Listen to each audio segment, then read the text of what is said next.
Good morning. So this is a series of stretches and exercises for those people who have excessive lumbar lordosis. I'm going to give you a brief conversation about what that actually means. So it is natural for us all to have spinal curves, and the spinal curves are designed to make our spine work efficiently. So if I turn sideways to you, in the lumbar here, it is normal to have, I'm going to make it look a bit bigger than it normally is, lumbar lordosis, which means there's a concavity here on the back. Then we have the thoracic region, which is much higher here, and it is normal to have a kyphotic posture here. So that means the concavity is on the front. So if I make it look worse than it is, that's that, okay? And then here in your cervical region, it is again normal to have a lordotic curvature here. So I'm going to make that look a bit bigger, exaggerate it here. Now, all of those curves are important for the spine to work efficiently, to shock absorb, to move, to be able to pick things up safely. Now, in certain circumstances, in certain types of life, and also there are some people that believe that we learn postures from our parents. Traditional Rolfing view or structural integration is that we learn it from our parents. People develop excessive forms of curves. So the one we're talking about today is excessive lumbar lordosis. So it means that you get that big curve here. Now, in itself, it's not a pathology, it's an observation. But in some cases, it can lead to problems.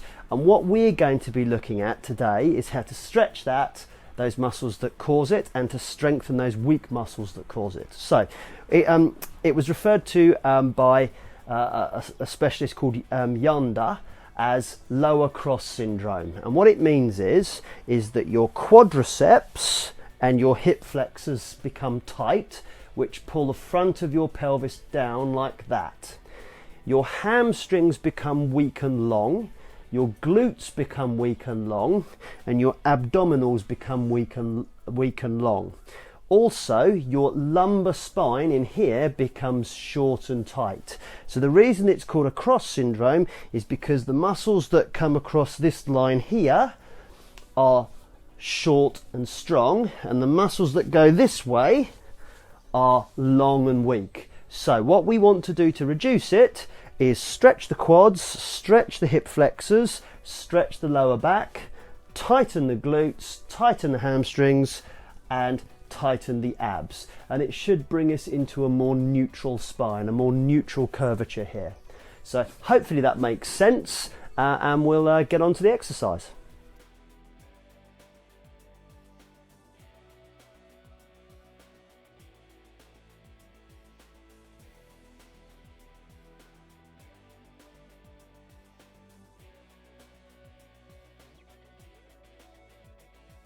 Okay, so we're going into the stretch phase of our exercises for lower cross syndrome or excessive lumbar lordosis.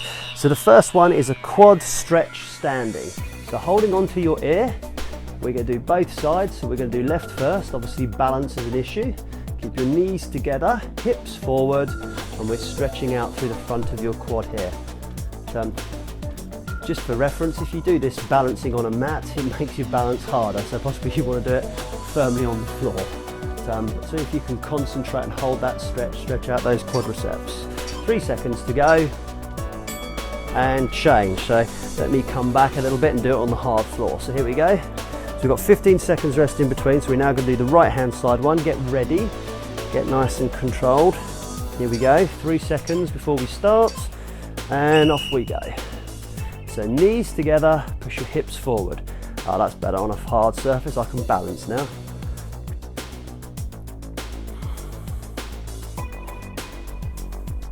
Okay, holding that stretch, pushing those hips forward.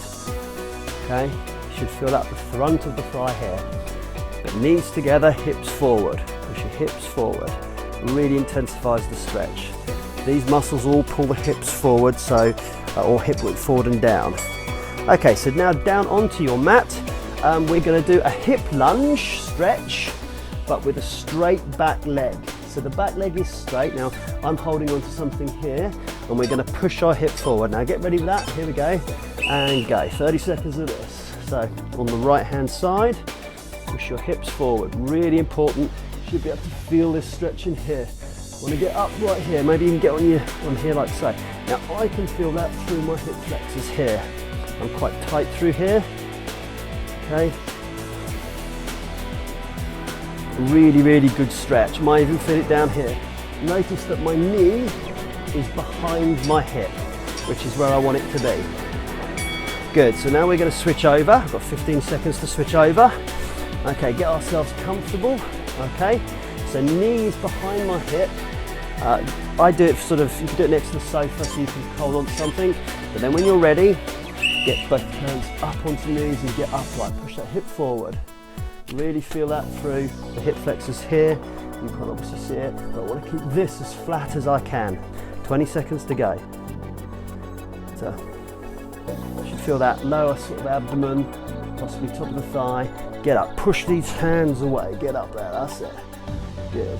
The more you get up, the better it'll be, but push your hips forward. 5 seconds. Okay, so the next exercise is a hip flexor stretch with raised arms. So it's a very similar position. Okay, so you push your hips forward, arm comes up, but then you side bend slightly as well. Okay, and you'll really feel this in here now. Raising the arm stretches the psoas and the diaphragm as well. So it's important, okay? Really stretching all them out. Get this all nice and loose. Well, loose-ish in my case. 10 seconds to go. So all this psoas attaches to the front part of all the lumbar vertebrae, and when it gets tight, pulls them forward into lumbar lordosis. Change sides. 15 seconds to do so. Get comfy, get your knees in the right position, slightly behind at the hip. So arm is going to come up, and then we're going to stretch over, yeah? Here we go, 3 seconds. So hip forward, arm up, stretch over. So I can really feel this all the way through my lower abdomen. And if you think about those people who have the classic excessive lumbar lordosis, it makes your belly roll forward, it makes your belly protrude, makes you look like you're carrying more weight than you are, at least that's my excuse anyway. So theoretically, you know, doing this program should reduce that somewhat. Good, okay, very good. So the next one is as an adductor stretch. This is quite a powerful adductor stretch, so you need a mat to do it. You get your knees nice and wide, feet out, hands in front of you, and then all you're going to do is walk forward and push your hips to the floor. Now, your adductors are big, powerful muscles, and they can anteriorly rotate your hips if they are tight. So again, it will increase that lumbar lordosis. So we're doing 2 lots of this, okay? When we do the second one, I'm going to turn sideways so you can see it from a slightly different position. Good, so I'm going to change positions slightly so you can see exactly what I'm doing. It is very, very important that you have some padding under your knees, because otherwise this hurts. Okay, so here we go, 3 seconds to go. So knees out wide, feet supported, and all you do is lean forward. Okay.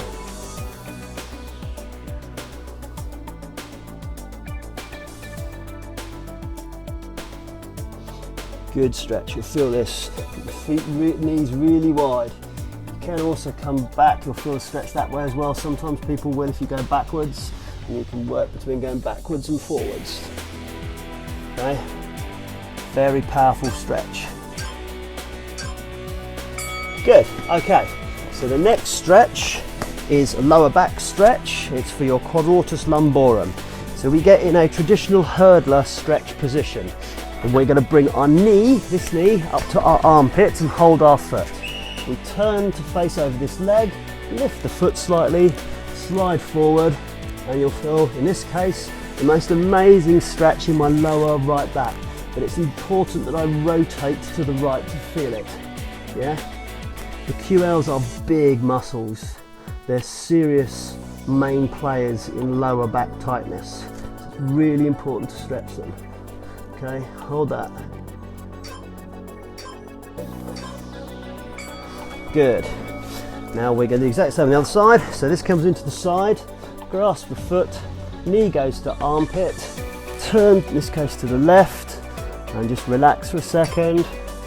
Then as soon as we're going to do it, lift the foot, slide slightly forward, keep my armpit over my right knee, turn to look over to my left knee. Big powerful stretch.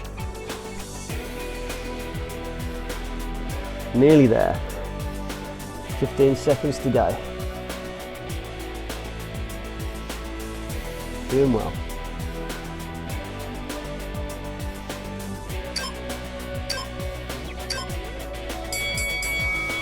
Good, and that is us finished with the stretching part of exercises for lumbar lordosis or excessive lumbar lordosis.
So, welcome to the second stage of exercise and stretches for excessive lumbar lordosis.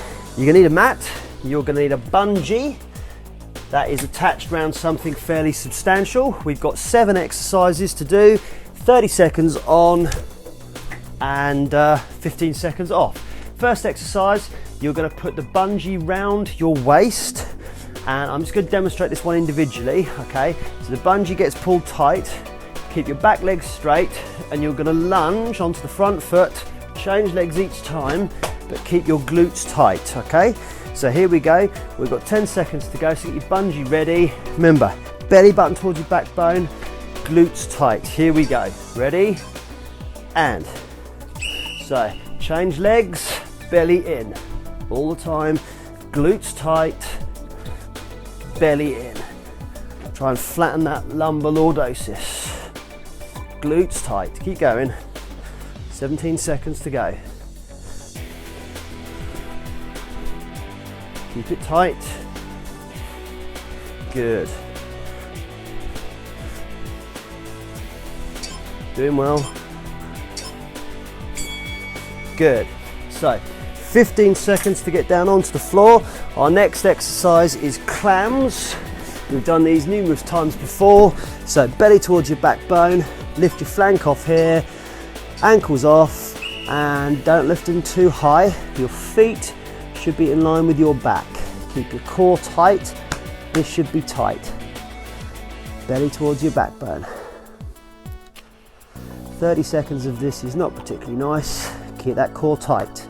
Yeah, got to keep the core, so your belly towards your backbone, flatten that lumbar lordosis. The stronger your glutes get, the less lumbar lordosis you should have, generally speaking. Good. Next exercise is clams on the right. So swizzle round. Okay. So keep your feet in line with your back, core in, flank off here, feet up, off we go. Slow and steady. That's where we're working. Try and keep the core tight, spine in line. Don't lift your feet up too high. We don't want our hips rocking around. Our pelvic bowl should be stable. You should be feeling it in the bum. Core tight. 30 seconds of these is quite a lot. I'm not particularly keen on these myself. Good. 15 seconds to prepare. The next exercise is a relatively gentle one. We're going to do single leg stretch. So flat on your back, Draw your belly button towards your backbone in a neutral spine. Keep your core tight, so holding a wee and a fart at the same time. Straighten one leg out, draw it back. Change. This should be tight, this should be flat here. Spine should be in a neutral spine. That doesn't necessarily mean completely rammed into the floor, but it should be flat. Okay? Keep core tight, holding that wee and a fart all the time. Good. 15 seconds rest, and then we've got dead bug, which is a similar sort of exercise, similar principles. Core tight, float one leg up, second leg up, arms come up, and we go opposite leg, opposite arm. Squeeze the core when everything's away to draw it back in. Squeeze the core, draw it back in, squeeze the core, draw it back in, squeeze the core, draw it back in, squeeze the core, draw it back in, squeeze the core, draw it back in. Keep going. Great exercise, this one. Doing well. Good. 15 seconds rest, and tough one. We've got the 100. So flat on your back, similar principle. Core set, float right leg up, left leg up, legs out straight, just suck up, and we're gonna shake our hands. Now obviously, the idea is that this is tight. Lifting your head off makes it harder, but keep sucking that belly towards your backbone, holding a wee and a fart at the same time. If you're struggling, you can do it with bent knees, but it's better with straight legs. Doing 30 seconds of this is tough, okay? But don't let that belly dome out, it's got to be sucked in. Good. 15 seconds rest again, and we're doing double leg stretch level 2. So, set your core, bring legs up, both at a time, hold like a ball, reset your core, legs go together and out and round. Press your ankles together to help you. Keep your legs moving as one unit. Arms do a little circle. Belly should be tight. Try not to let it dome out. Head should be off. This is again a tough exercise. 30 seconds, it's not easy. Don't let your belly dome. Holding a wee and a fart all at the same time. Good. Hold like a ball for a second. Relax, sit up, stand up. Now, what you should find now is, having done that entire workout, that we want to be a little bit tighter here, a little bit tighter here, and this lumbar lordosis should be flattened. Do this exercise regularly and it will help if you have excessive lumbar lordosis. And well done.